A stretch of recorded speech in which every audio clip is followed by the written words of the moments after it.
ద్వేషించే నీవు పాపినైన నన్ను ప్రేమించితివే.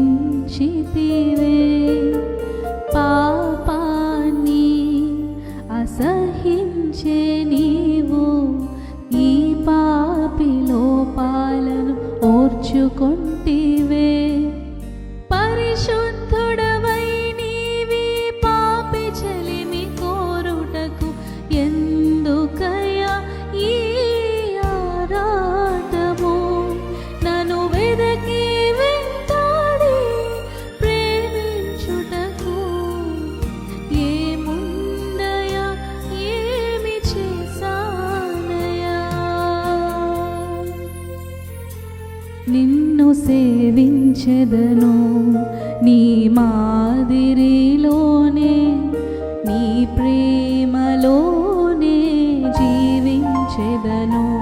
నిన్ను ప్రకటించెదను నా జీవితమంతా, నీ